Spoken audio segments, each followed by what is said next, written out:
Christoph Knoll, #1 shooter for U.S. in the Olympics. That'd be sick, not gonna lie. Like, That guy from Turkey just looked like he like accidentally showed up. He didn't like mean to be there. you know all the And then he memes just- about having aura? His aura is just infinite. I mean, dude Oh, was it's in off the charts. sweatpants. Just And it's funny because like people were like, "Oh, U.S., what about your shooting skills?" Well, we have a bronze, 2 silvers, and a gold, so we're doing pretty good. And at the same time, that particular competition is not even a gun; it's like an air rifle. It's Yeah, like, but- yeah, you point and shoot something, but it's not the same. we won gold in the rifle shooting. No. I think skeet shooting we didn't do too good, but the rest of the shooting we did decent. And even then, it's like we generally dominate as far as like the sports goes. Like we have almost the most medals. We have the most medals, not the most golds right now. But like when we win by a fucking shit ton typically. Especially when we got Katie Ledecky. Oh, You know, my absolute Lord. go of a swimmer. Absurd. I was watching it, and I knew she was gonna win. It was like, you know, with Phelps, Mhm. like you knew Phelps was gonna win. You just Automatic were win trying to button. you're trying to figure out by how much. And the Mm-hmm. craziest thing of it all is that when she finished, there was no one else in frame. Yeah. Like, Yeah. That was when she did the was that the 1500, I think? something Or something like that. Yeah. Or 1600. Because there's the 800 one, which you could see the other people. She won by like a few seconds or something. It was still like everybody's fighting for second. It wasn't even close. But yeah, the longer one, the 1600 or 1500 meter or whatever it is. Yeah, it wasn't even the same frame. She holds like the top like 15 records or something. Like it's not even close. It's an automatic win. And then Marchand, the guy who won swimming for men's, he beat Michael Phelps' record. He beat his really? time. Yeah. So Michael Phelps doesn't hold the record now for the time in the Olympics, at least. Well, Phelps will always hold the amount of medals he won. Was it like 8 golds or something like that? Absurd. Oh, it's some ridiculous shit. Phelps, I would say, is like probably one of the best athletes of all time. Up there with like Tiger Woods, you know, like just like most dominant, like just dominated swimming for 20 years is ridiculous. He was automatic win. Anytime he competed in the Olympics, he was automatically going to win. Everybody else was fighting for second. Right alongside with Kurt Angle. Yeah, it was a crazy time. But speaking of the Olympics, we had a little controversy here, which is Imane Khelif, or however you say their name, is the winner in women's boxing. She fought for, I think it was Armenia. And Oh yeah, the country she fought for. I was gonna say the yeah, match she where fought for Armenia. I was gonna say the match was where against the other Italy. boxer dropped out was Italy. Yeah. Yep. So there's a lot of controversy around it because at first you have one side saying she was a trans woman, so she was a man, but then you have the other side saying she's always been a woman. And what it really comes down to is she has Swyer syndrome. So looking into it more, I did a lot of research on it because I'm like, someone's lying here. Because I'm like, it makes no sense. You're saying two different sides. One side saying heads, one side saying tails. It doesn't make any sense. So where people are saying that she is technically a dude is because she has XY chromosomes. But so when you have XY chromosomes and you have Swyer syndrome, technically you're supposed to be a woman, right? Like so she is technically a woman, but an underdeveloped woman in the sense that with the XY chromosomes, her hormone levels are all off. Her genitalia doesn't work properly. It was never grown properly, never went through puberty, all of that, right? So in theory, what's funny, I was talking to my wife about it, and she was upset about it just like I am, because I'm like, if it was me and I was like, all right, who am I going to put in women's boxing to get a guaranteed W? I would put someone like her in place, because like, technically she's a woman, but also she's the least amount woman of all the women. She's closest to being a man out of all the women that competed in the female Olympics, as far as you know, all the women competing. So sorry, I'm just getting a phone call from my wife, of course, right when we start recording. So basically the way it comes down to it is she has essentially what's called XY gonadal dysgenesis, right? So basically the way this works Say is that 5 times fast. XY gonadal dysgenesis. So hypogonadism or gonadotropin and all of that are conditions that you can go through as a man, where basically your testosterone drops, your estrogen increases, and this is the version of Swyer syndrome she has. So Swyer syndrome there's multiple conditions you can have, where you're more man, you're more female.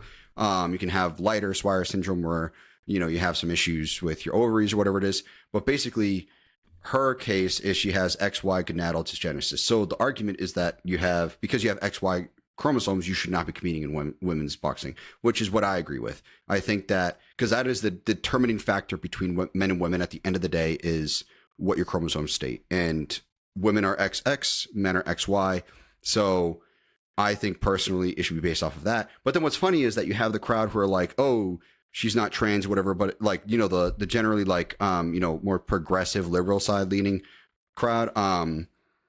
But then they say, oh, she has, female parts, so therefore she's a woman. But then it's like, wait, so you're saying genitalia determines gender, where typically you wouldn't say that. Typically you say genitalia does not determine gender. Gender is a construct.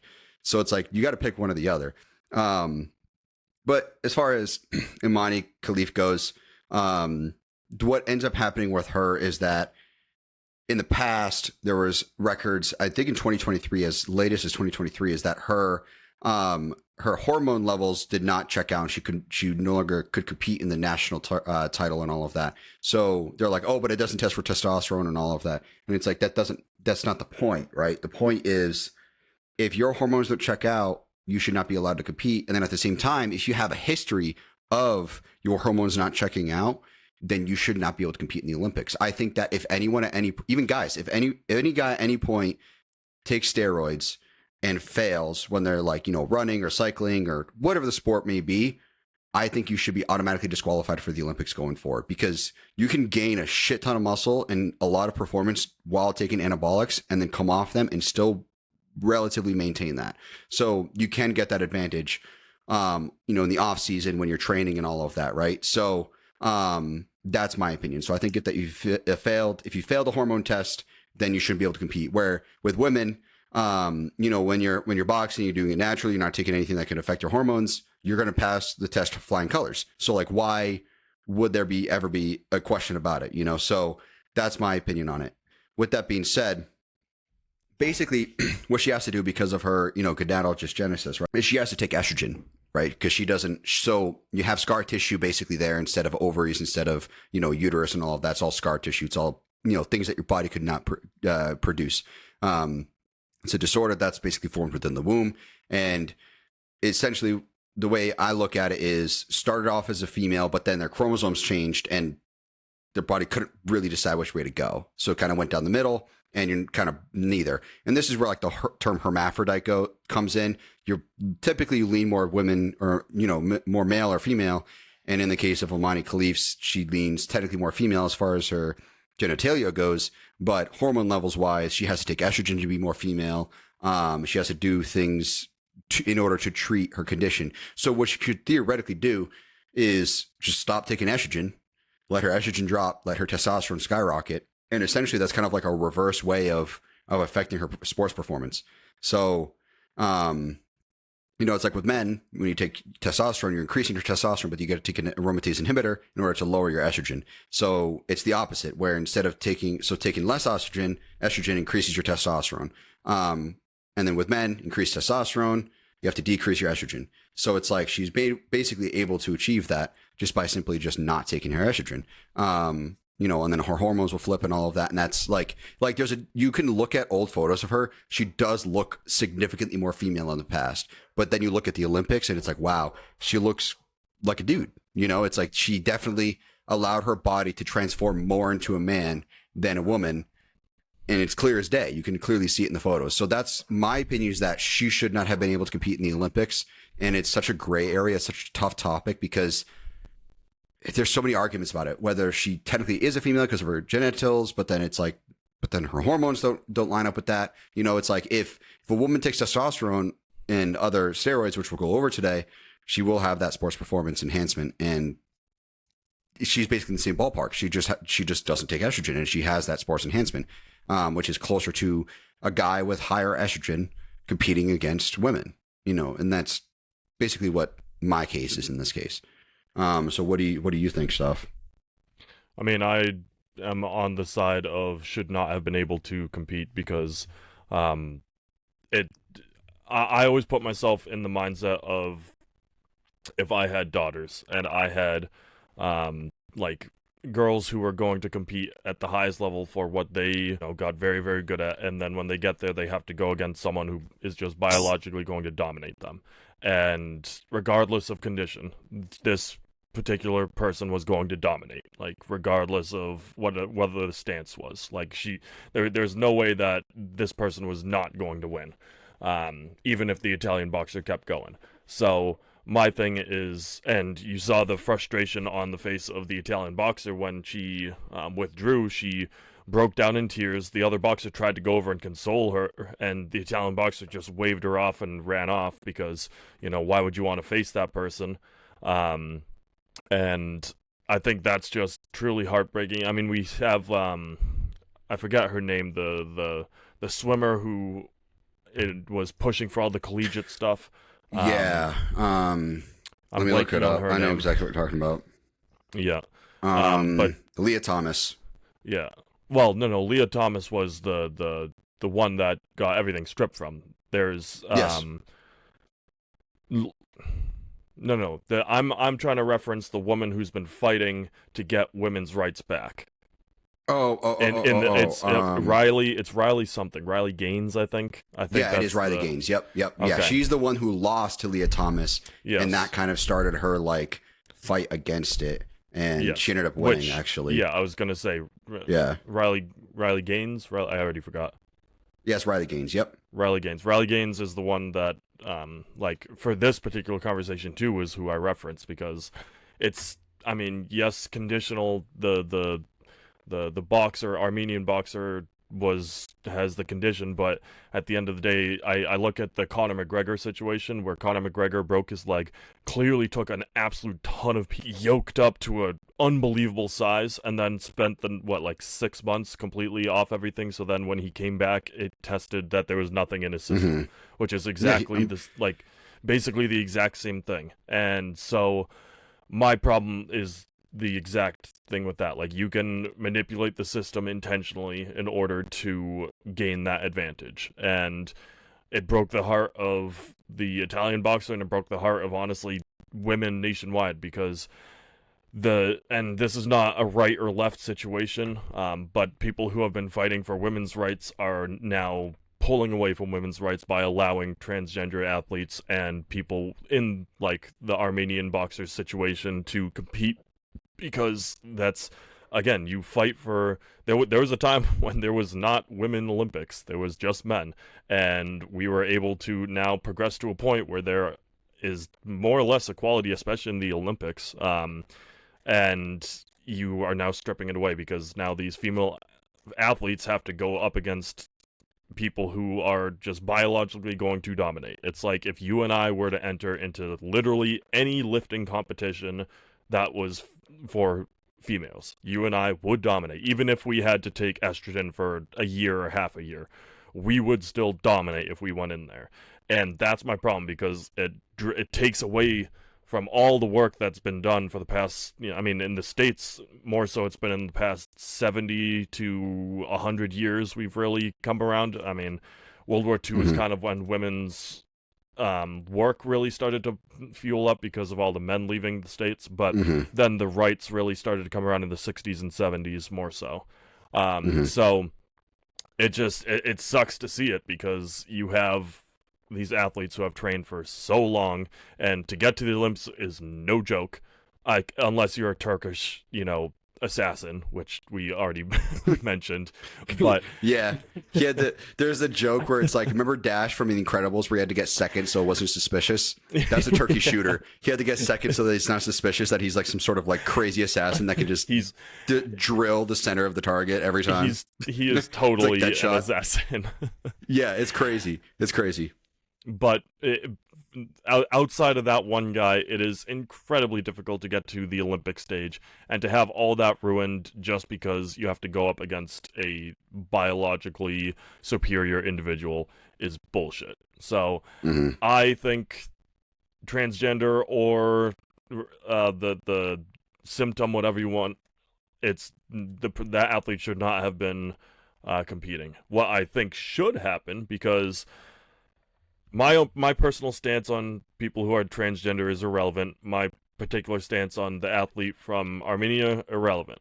What I think should happen is, for those who do believe in that kind of stuff, there should be a league where if you are a transgender male, like if you were female saying you're a man, or whatever the fuck it is, where it's male turning into female, whatever it is, you should have to only compete against people who are like that. You should not be allowed to compete against, if you're I just think that if you want true equality, create a league for those people. Do not put them in the ring with other, with females, because you're going to beat the shit out of females, and don't put them in the ring with males, because males are going to absolutely kick their ass too. Make a individual league for those people. That's really where I stand.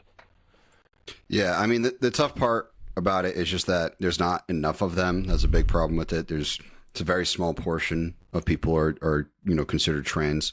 So in the case that, in a case like this, I think if we're to get some sort of division like that, it's going to have to be when we have significantly more population, and where gender reassignment surgery and shit like that is way more advanced than it is today. So I think up until then, personally, I think that if you should just compete in whatever division that you were originally born as.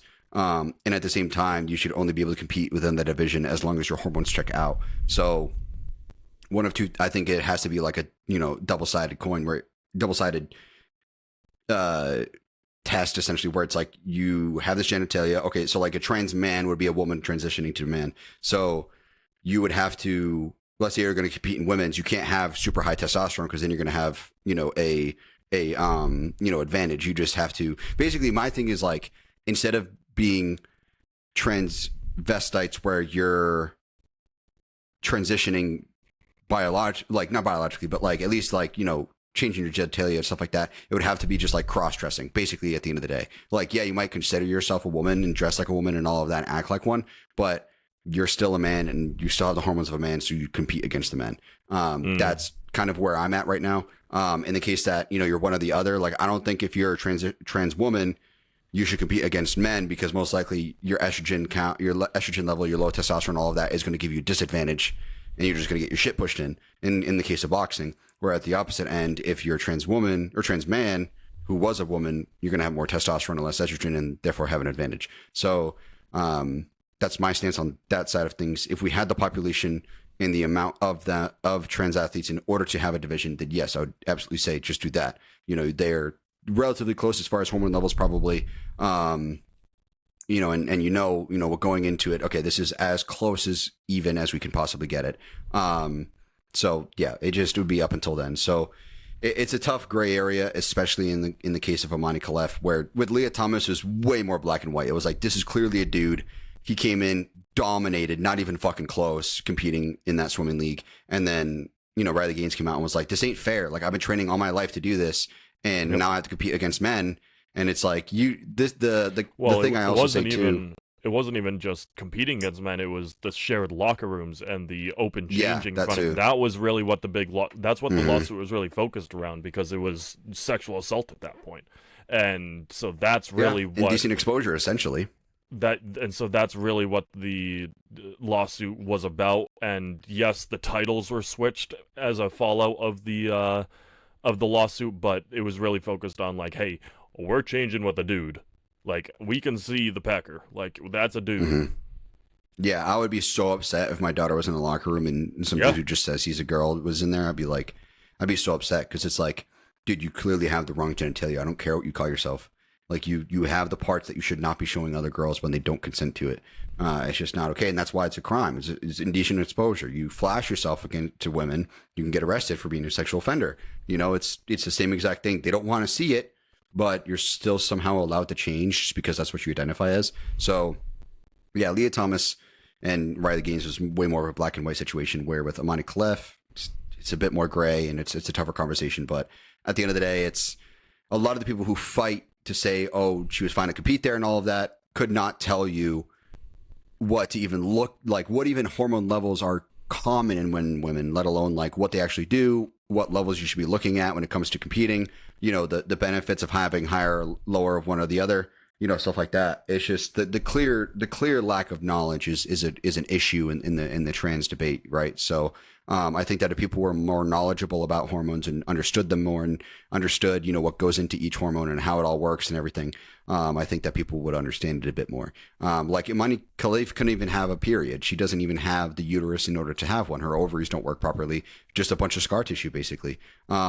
So like even that alone gives her an advantage, because if you're boxing against someone who's, having their period at the time of the competition, you're going to be against someone who's disadvantaged. And guys bet on WNBA, and they bet against the teams where the majority of, guys will figure out, this is a real thing with the WNBA in the US, is that bettors figure out when teams have their periods, because a lot of the women get on the same cycle. It's just natural, when a lot of women are working out together and all of that, and they end up spending a lot of time together, their cycles end up lining up. So they know when the teams are going to be on their periods, so they bet against them because they're going to be physically disadvantaged against the team that isn't on their period, right? And it's actually been proven to be very, very successful. So like that alone is a big advantage. If she was facing, the Italian and she's in her period, she's going to have a disadvantage, against someone who's not in her period, let alone someone who has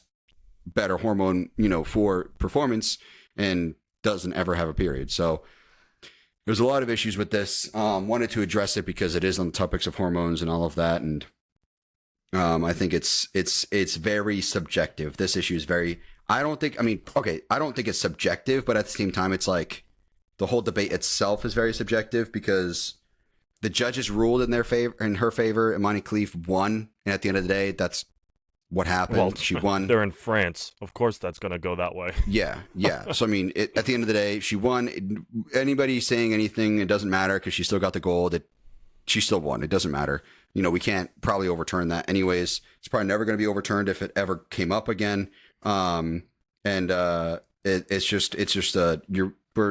basically arguing a never winning battle. We can never win this battle, if we ever argue about this. But it's just, in this particular situation, this is what our opinions are. Well, I have the solution. Are you ready for it? What's that? We are introducing not weight categories into boxing. We are not introducing size categories into boxing. We are going to, 30 days prior to any fight, take a testosterone test, and you will fight only people within a similar testosterone range. Within 15 to 45 days of the fight at a random test. And that goes for all males, that goes for all females. If a female has real high testosterone, guess what? You're fighting Mike Tyson, because Mike Tyson had a low testosterone check.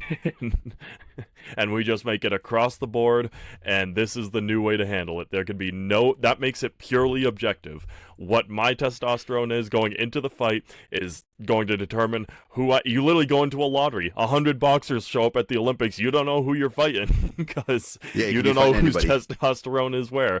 But I'm ready to lay hands. I remember after the fight, somebody referenced the scene from one of the scary movies, the parodies, and it was the woman against basically Mike Tyson wearing a wig, and she got her shit absolutely rocked. And it was funny, it was a funny scene, but it's like, this is kind of what happened essentially. Even looking at Imane's frame, you're like, okay, she has a much more masculine frame. Her bone structure is much more masculine. She's really tall. I was even like trying to look. I was like, is that a strong Adam's apple there? Women have Adam's apples, but they're very, very small. If they ever have one, it's barely there.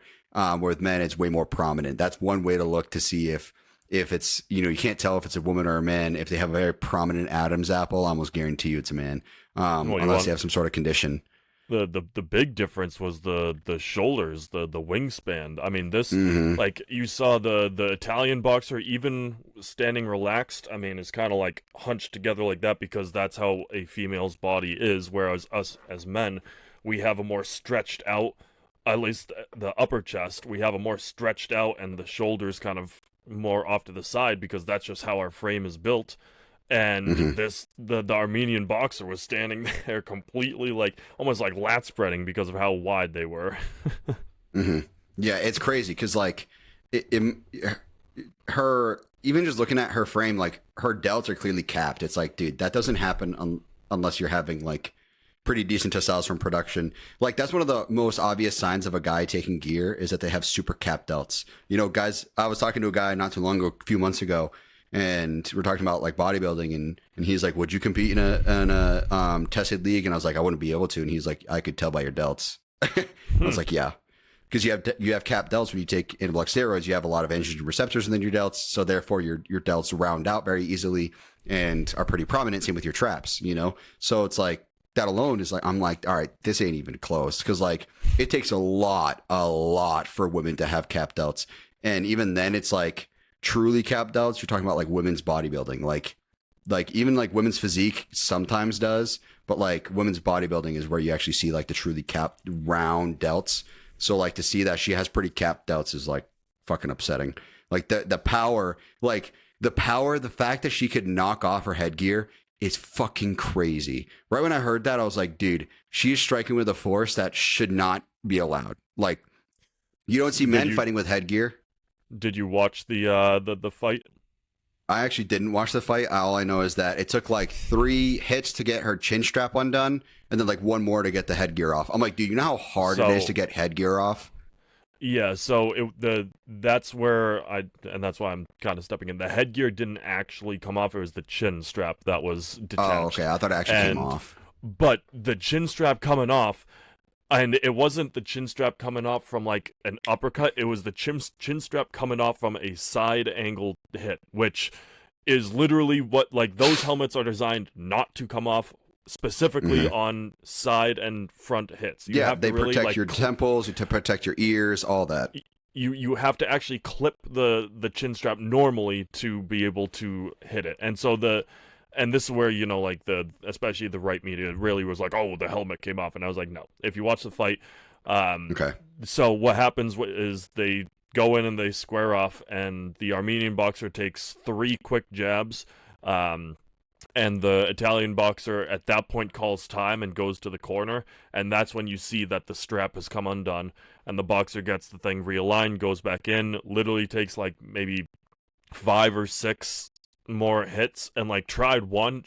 I give the Italian boxer a lot of credit. She tried 1 or 2 and just, it was nothing, like did no effect. And so then she immediately went over and just, you know, told her corner no. But the truly most heartbreaking part about this is that Armenian boxer 100% knew what they were doing because of the reaction that the Armenian boxer gave when they were announcing the winner. Because so for example, in boxing, MMA, anything like that, they hold the person, or they hold both athletes in the middle, and then the ref will raise the arm of one of them.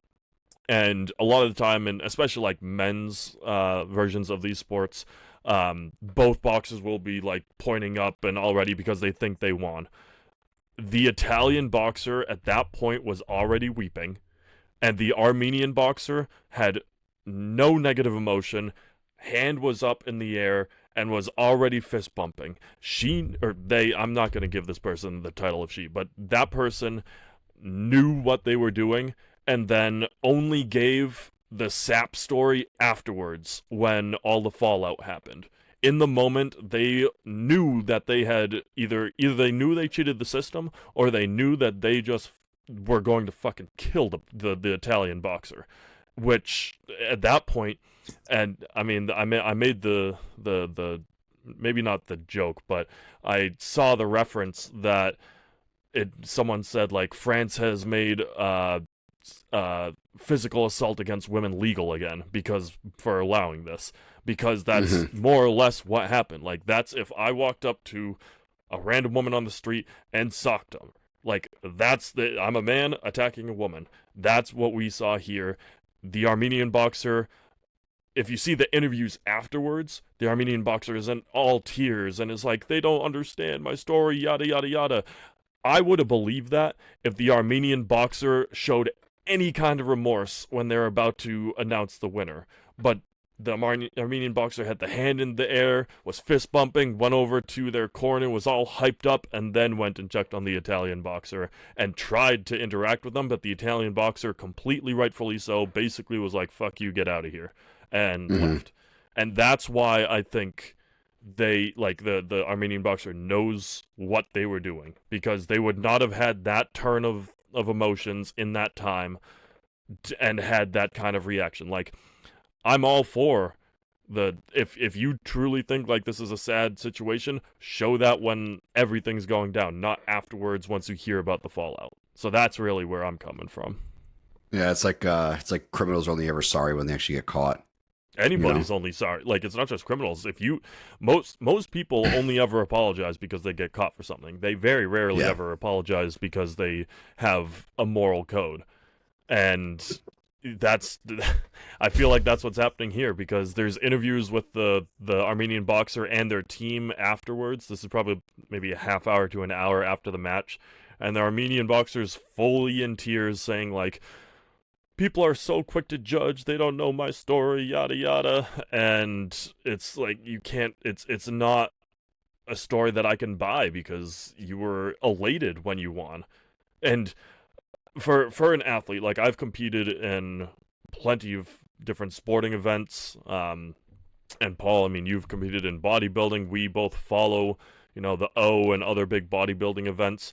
If you are in the award ceremony and you don't think that you, like, properly won that event, then you are not going to display these super elevated emotions. You're not going to be showing all this joy, because a lot of the times, like, from an athlete's perspective, if I think that I lost, or if I think something in the system is, like, not cheating me to win but helping me to win, I'm not going to be happy with that, and I'm going to accept the award with, a frowned face, or, like, I'm not going to be excited about it.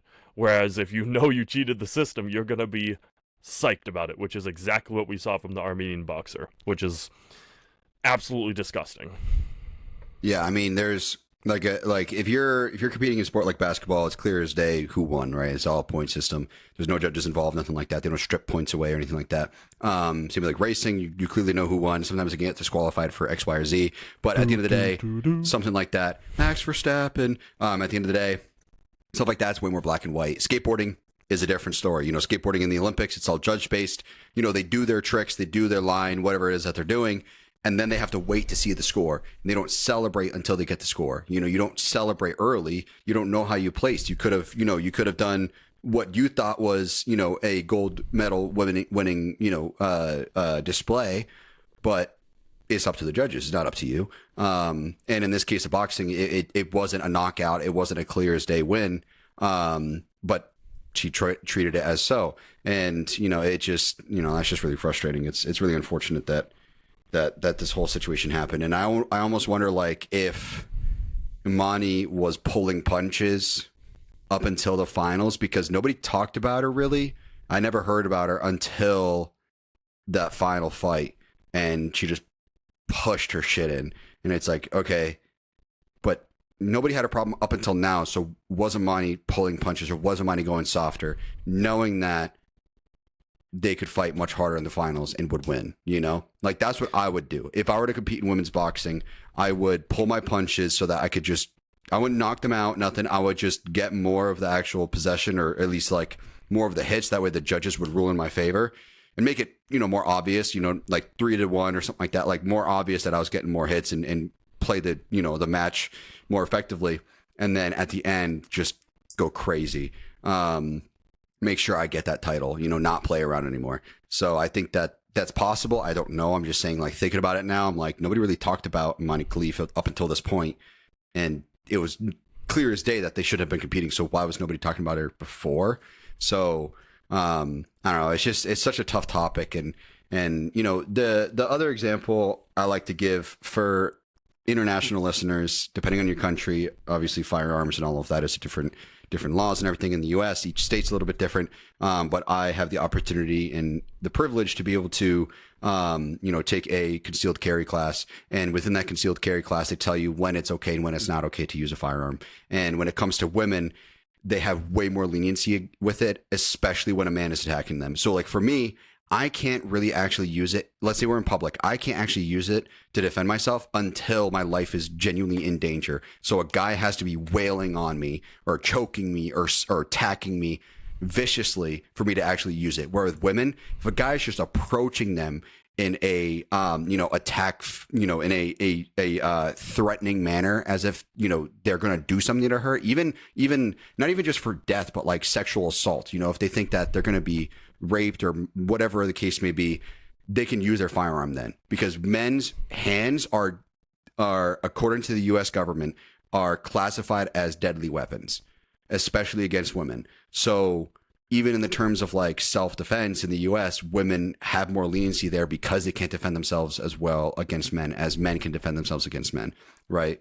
And even more so within a fighting league. If a fighter were to get into a fist fight in the street and they were to kill the person, they would probably get murder charges, regardless if it was self-defense or not, because that fighter has proper training and knows what they're able to do. That's why most fighters in the real world avoid fights more than they actually join them. And you talk to any good fighter, they'll tell you that avoiding a fight is your number one defense tactic. And most fighters will walk away from a situation regardless of how angry they are, unless you have anger issues. But they know that, they can get into real trouble. And there's a movie, there's a series, I forget, Never Back Down, I think it's what it's called. It's a movie with Michael Jai White, and he was arrested. No, it was Blood and Bone. It was Blood and Bone. He got arrested because he saved his pregnant wife, I think, was killed, but he killed the 3 guys who killed her.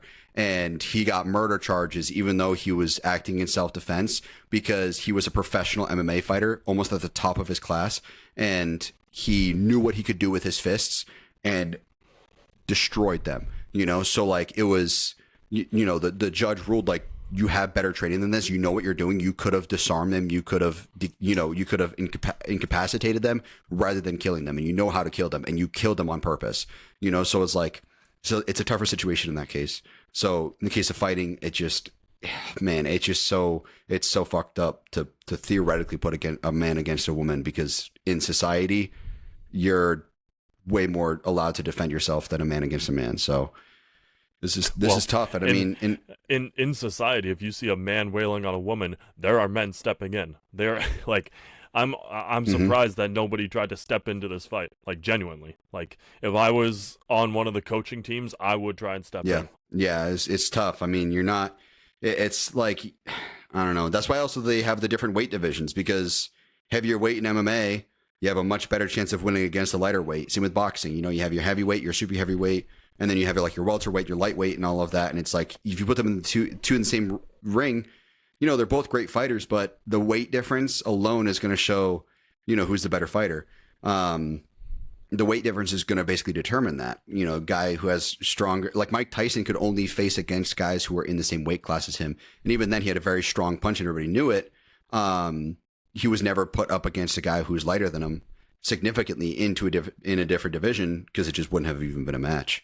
It was not possible. So, with that said, some things to look out for when it comes to the differences between, men and women in hormones and all of that. Why are you not going dark mode? Anyways, so a lot of people don't really fully know what the difference in hormone levels are for men and women. What the hell is going on?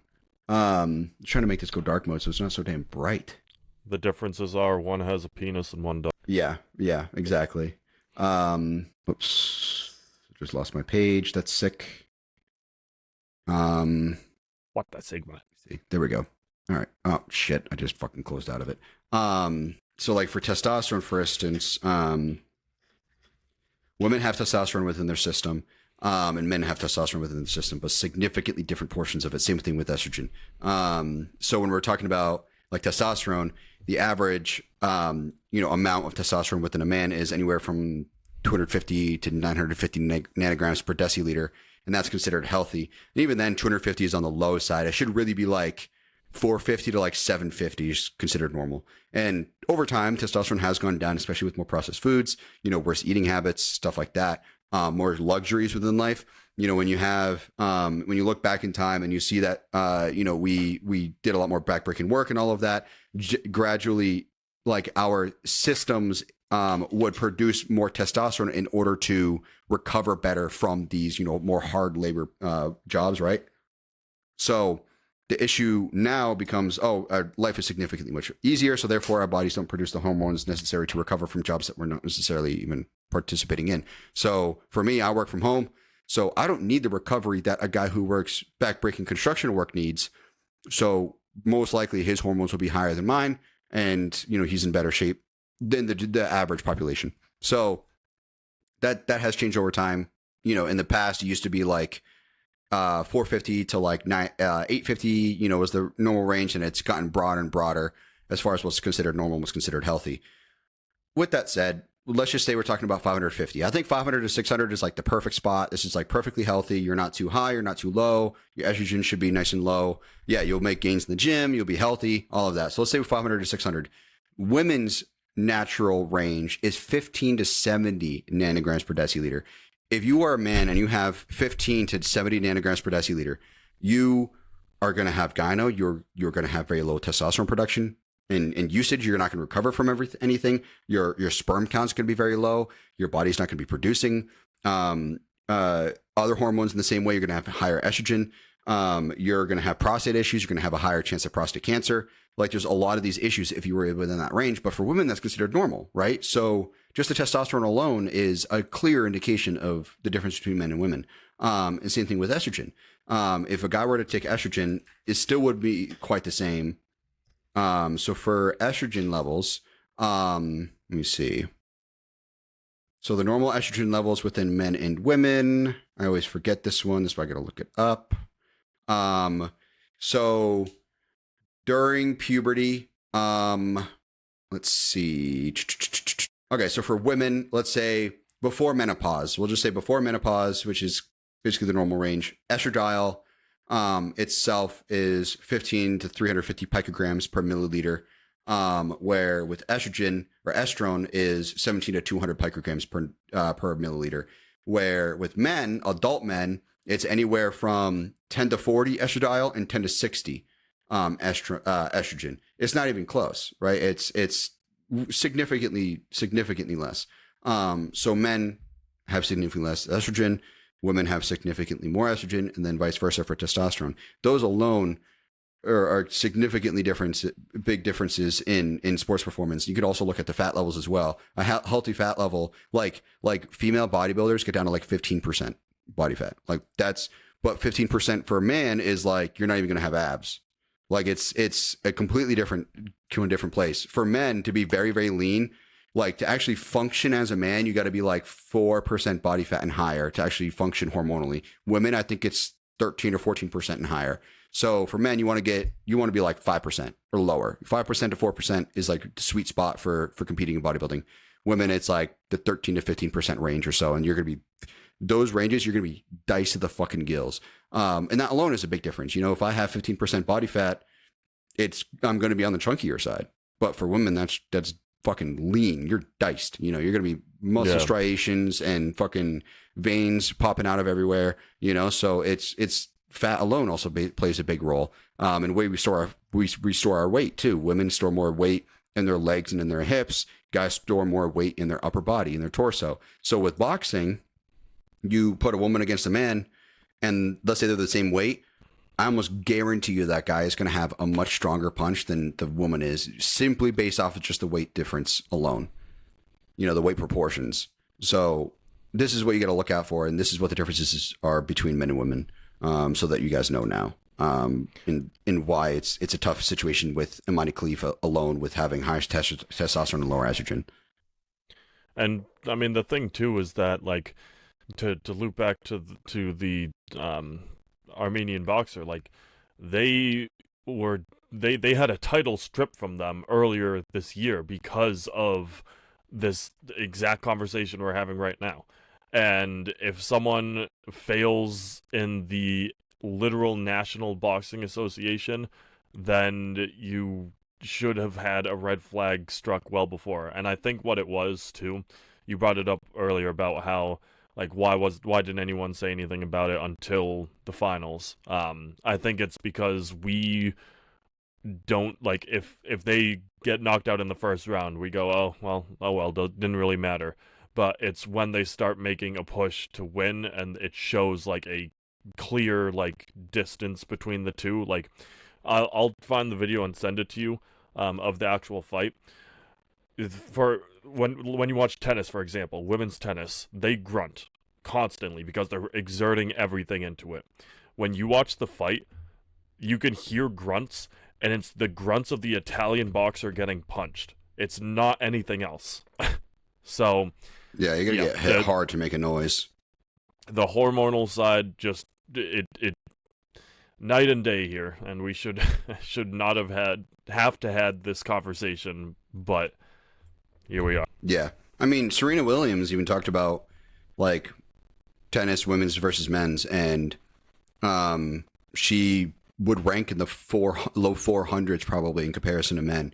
And she's talked about that. She's like, I could never really compete against a man. There was a guy, I don't know when, he faced against women and he just fucking dominated. He was like, I think this is where the number low 400s, because he was like 400 something in the world, and he beat like some of the top women in the women's tennis, competitions. It's and then there's Australian professional women's soccer team faced off against the high school boys team and lost like 5-0 or something like that. It's a clear distinction in sports performance, and that's why women and men don't compete together. And this is also why, if you think about it, it's why you don't see trans men, women who transition to men. You don't see trans men competing in men's sports because they can't. They don't have the ability to do so. They don't have testosterone that's been producing all their life. They don't have the bone structure. They don't have the muscle mass. All of that. If you saw more trans men in it, then it's more of a debate. But it's clear as day that only trans men going to women, are the ones competing in women's sports because they are the ones who they can actually compete in it. Trans men can't compete in men's sports. It's not possible. They can't go to that level. So this is just it's really unfortunate that we have to see something like this happening. I mean, it's fucking sad, man. It's so sad to see something like this, especially all the strives that like feminists and all of that and fighting for women's rights and all that. And it's like you're belittling it. You're belittling everything that you've done by saying it's okay for men to compete against women. And that's why whenever someone ever says that they're a feminist, I ask if they're a pre-2010 feminist or if they're a modern feminist, because it's two very different things. Because the previous feminists were once actually going for equality for men and women, like the true equality between the two. Now it's literally backtracking. And the problem that we have with it too is, if you put it to, a right versus left thing, the right has been consistent through and through. We say a man has a penis and a woman does not have a penis, and consistent through and through. And now we have the left, who before was, they had their own rules, and now it's whatever they are saying they identify as. And now there's not a true way to define it. It's just not consistent. But then you mentioned earlier how this person doesn't have it, or no, does have it. You were talking about the genitalia. They don't have it, but they identify, or yeah. So Imane Khelif has basically like started producing a uterus and ovaries and all of that, but doesn't. It's not functional. It doesn't. It's all basically just scar tissue. She can't have a kid. From what I could tell from research and all of that. From what I could tell, the version of Swyer syndrome she has, which classifies her as a woman, is because she doesn't have a penis or testicles or anything like that. She has basically a non-functioning uterus, but it's not really like formed. It's not even formed, so it's hardly a uterus.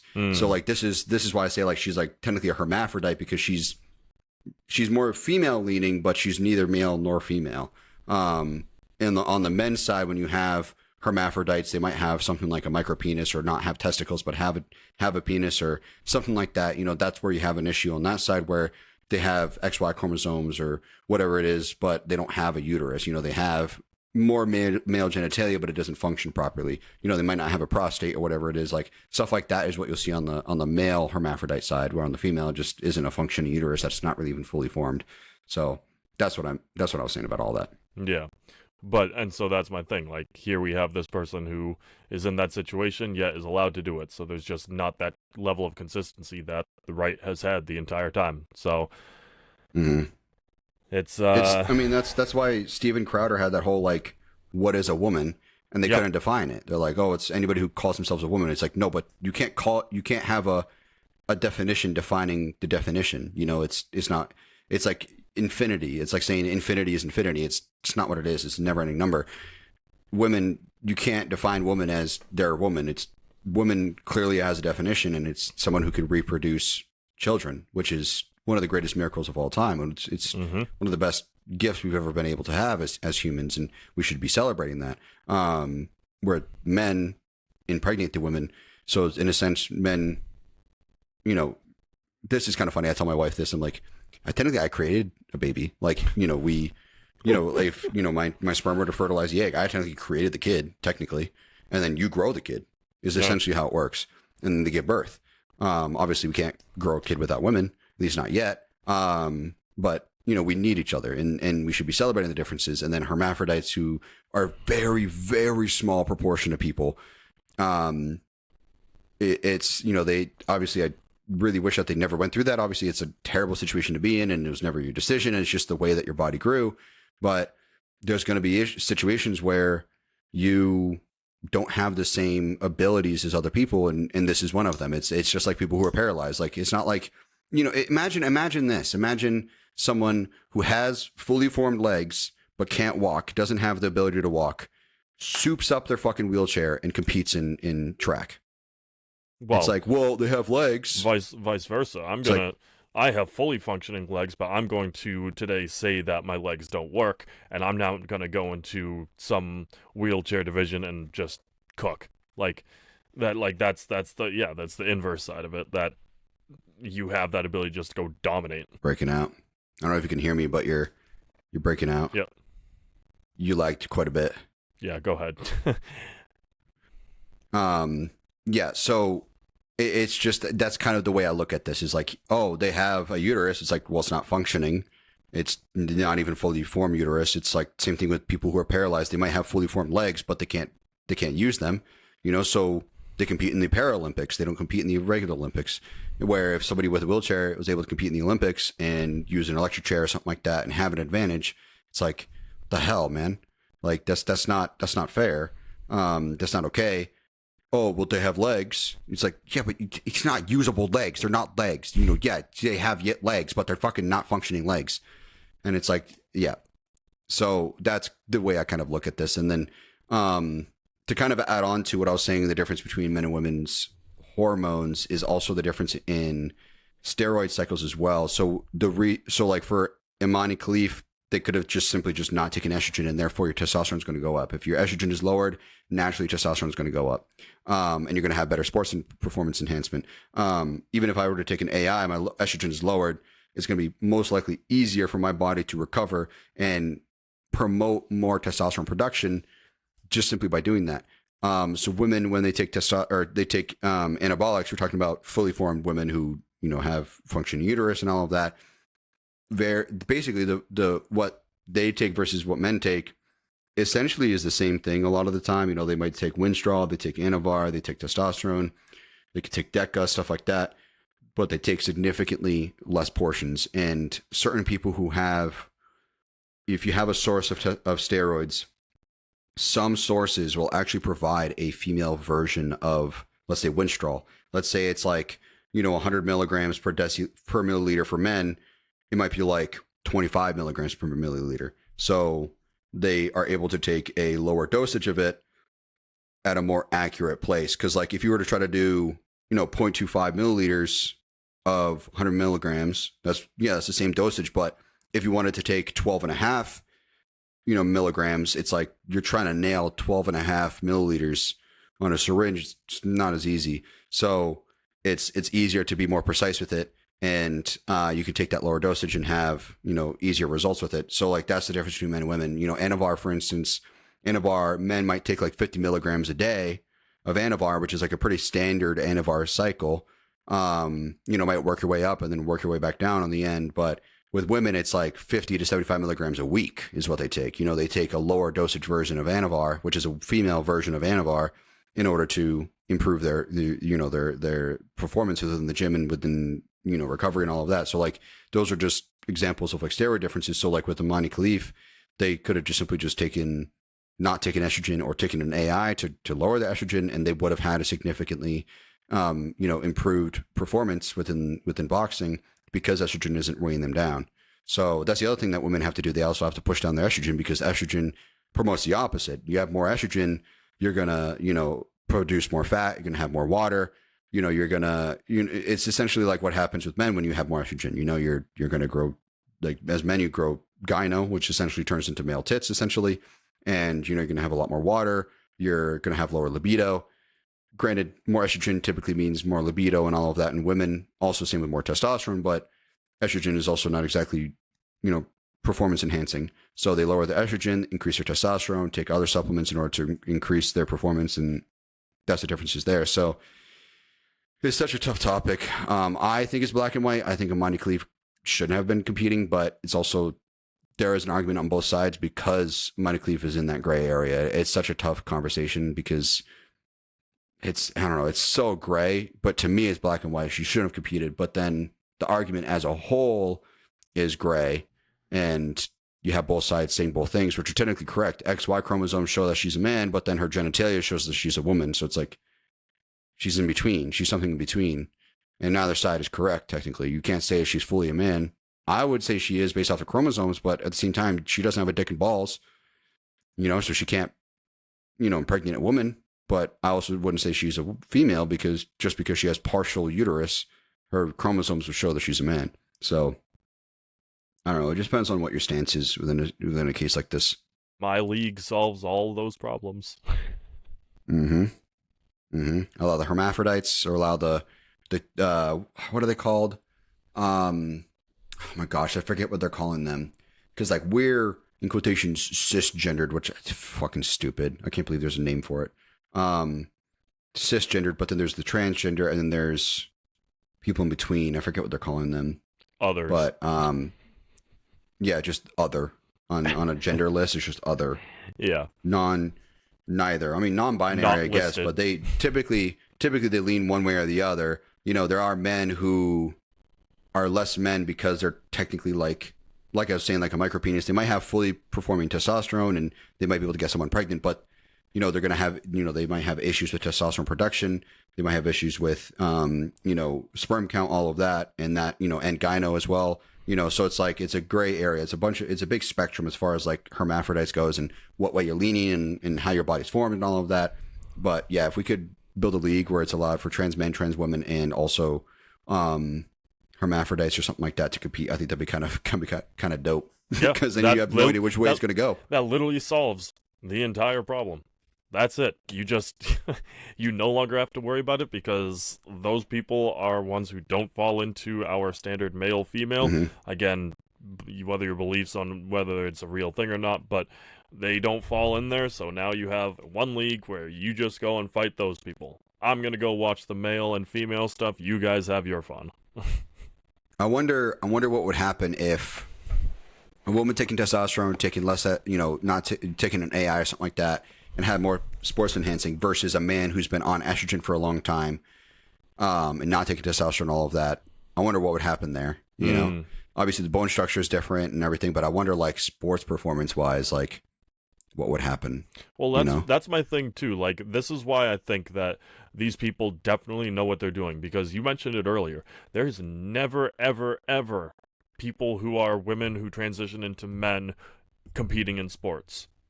They are never there, because there's no advantage. You have a extreme disadvantage, but these people who are men transitioning into females, they've got a super advantage, and they fucking know it.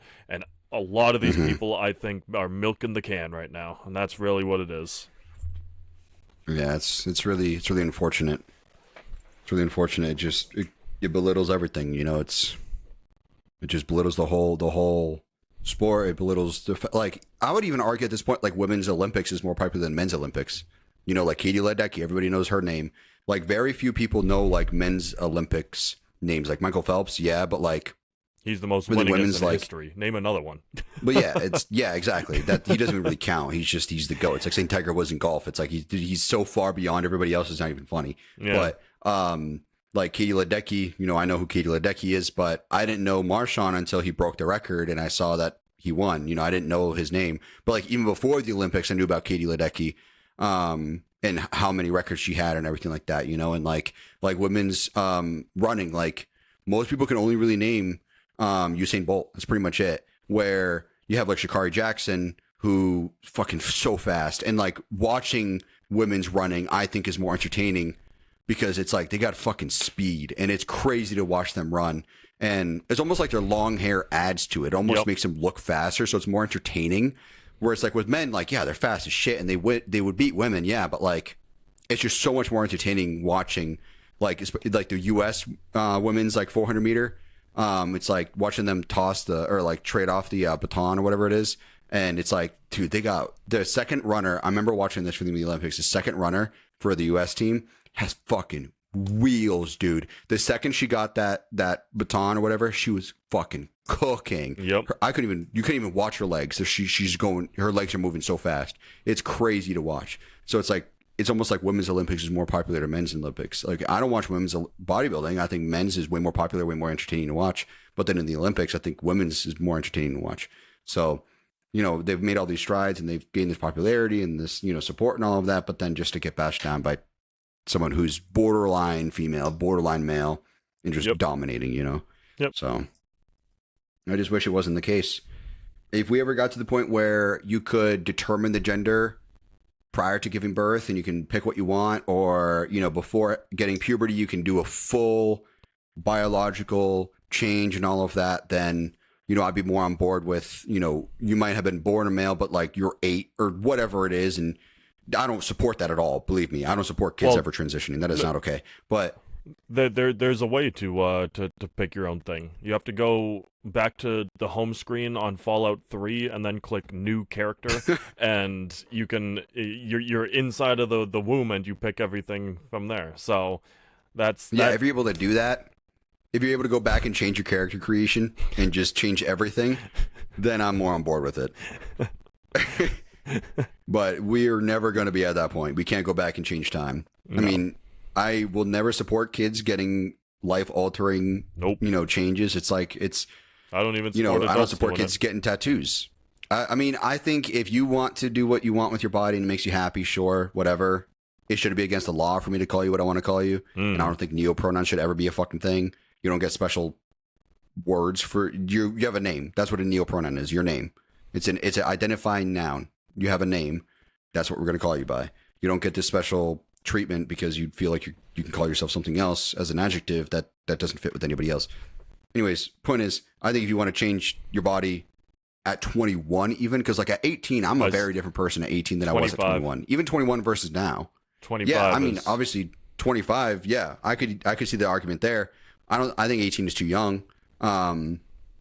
But like, I really don't think kids should be able to do that. Like, you see people arguing that kids shouldn't be getting tattoos. So why would they fuck up the rest of their life by taking puberty blockers and all that? Elon Musk came out and showed that he had a son that died because he was taking puberty blockers and it killed him. And it's like, this is what we've been saying. This is what we've been saying. Puberty blockers will ruin the rest of your fucking life. And with people who came out, like there's a woman who's a trans man now, has said, I hope to live to my 40s because everything that she's done to her body, now a man, or whatever, has just ruined her entire system and just destroyed it. And they're like, I now have significantly less life expectancy and I wish I can go back and undo it. And they can't, you know, so it's these life altering decisions. And, you know, I wish that Imane Khelif could have been in a situation when she was in the womb or whatever, that they could have pushed her in one direction or the other or whatever. I hope that we can have that one day where if you have these disorders, we can fight it and allow the baby to form a fully formed uterus or fully form. And, you know, in the case of Imane Khelif, we would have seen XY chromosomes. So we would help the fetus grow into a fully functioning man. Hopefully we can get to that point and eliminate any sort of, issues with hermaphrodites and all that. I really wish we can have that one day. But up until then, they have to suffer through what they have, and it's not anybody's fault, and it's unfortunate. But I think Imane Khelif she probably just played the game right, and played the system and won as a result. Nothing more to it. So summed it up. Yeah. Nice. So with that said, appreciate you guys listening. Don't mean to offend anybody or whatever. Just want to give our opinion. If you're upset about this, it's our opinion. If you're still listening, it's our opinion. You have your own opinion and all of that. I think, everybody's entitled to their own opinion, whether you disagree with it or not. If you get offended, that's your issue, not mine. If I were to get offended by somebody else's opinion, that's my issue. So with that said, hopefully you guys agree with us or, can hear us out and have open minds. With that said, Imane Khelif, I think, should not have been able to compete, and there's a clear distinction between men and women. Amen. Oh God, I can't bring prayer into right. it. I'm a crazy Christian. Oh no. Oh no. Oh God. Trump. Moggs after getting shot. Ziz. Bro, I need to get one of those shirts. I gotta get a flag for it or something. I don't think my wife would agree with it. She doesn't like Trump, so. You think I could put one of those up in my classroom? In Massachusetts? Oh God, no, not in Massachusetts. Absolutely not. You'd get fired so fast. I'm for barely having an opinion. I'm barely even able to have the regular American flag up right now. Oh, I know, it's so frustrating. Mm-hmm. That's a whole other topic for another day. But with that said, we appreciate you guys listening. We love y'all. Eat some food, get some sleep, train hard, and we'll see you guys next week. Peace. See ya.